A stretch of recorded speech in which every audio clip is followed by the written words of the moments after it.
The Valentine tank was a British infantry tank used mainly during the Second World War. It was one of the most produced British tanks of the war and was known for its strong armor, low profile, and reliability. Even though it had some limitations, the Valentine tank played an important role on many battlefields across Europe, North Africa, and the Eastern Front. The tank was named after Valentine's Day. Some historians believe the design was presented to the British War Office on February 14, while others say the name came from the tank's designer, Sir John Carden. Regardless of its origin, the Valentine tank became one of Britain's most important armored vehicles during the early years of World War II. Development of the Valentine tank began in the late 1930s.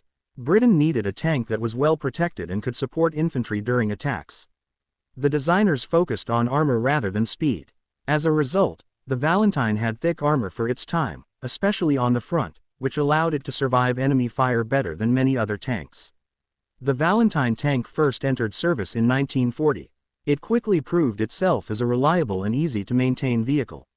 British crews appreciated its mechanical reliability, which was very important during long campaigns. While some other tanks frequently broke down, the Valentine often continued operating in harsh conditions. One of the most noticeable features of the Valentine tank was its low profile. The tank was shorter than many other tanks, making it harder for enemy gunners to spot and hit.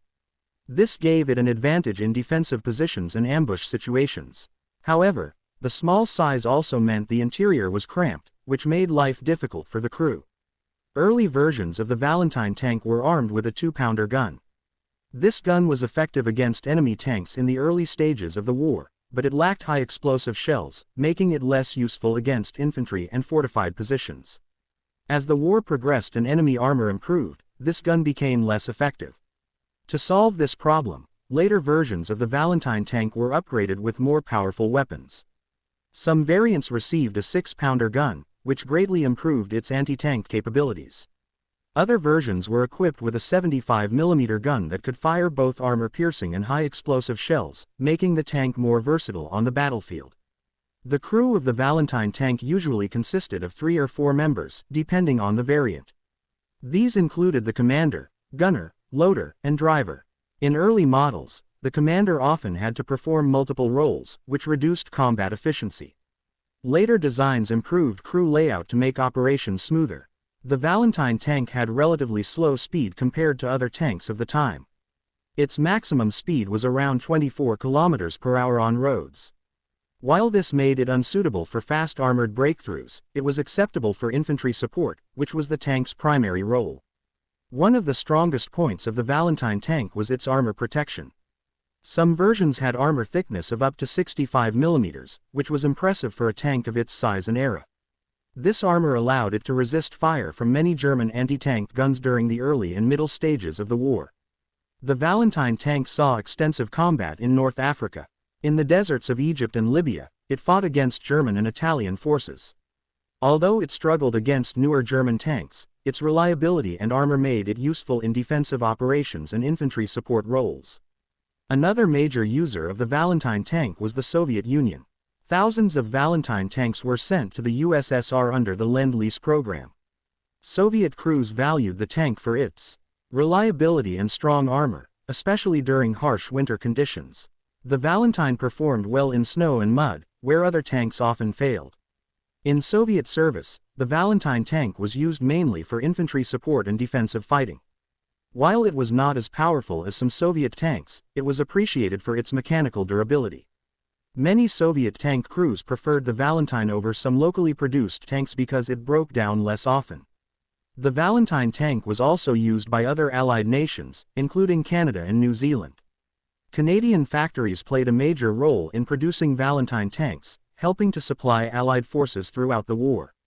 This international production effort showed how important the tank was to the Allied war strategy.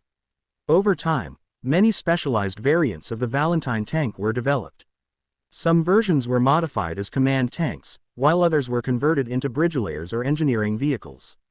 One famous variant was the Valentine DD, which was designed to float and was used during amphibious operations training. Despite its strengths, the Valentine tank had clear weaknesses. Its slow speed and cramped interior made it uncomfortable and less flexible compared to newer tanks. As enemy tanks became more powerful, the Valentine struggled to remain effective in direct combat. By the later years of World War II, the Valentine tank was gradually replaced by more advanced designs such as the Churchill and Sherman tanks. However, it continued to serve in secondary roles and training units until the end of the war. After World War II, the Valentine tank was slowly retired from active service. Some tanks were sold to other countries, while others were used for training or scrapped. A few surviving examples can still be seen today in museums around the world. In conclusion, the Valentine tank may not have been the fastest or most powerful tank of World War II, but it was one of the most reliable. Its strong armor, low profile, and dependable mechanics made it a valuable asset for the Allied forces. The Valentine tank proved that sometimes reliability and protection are just as important as speed and firepower on the battlefield.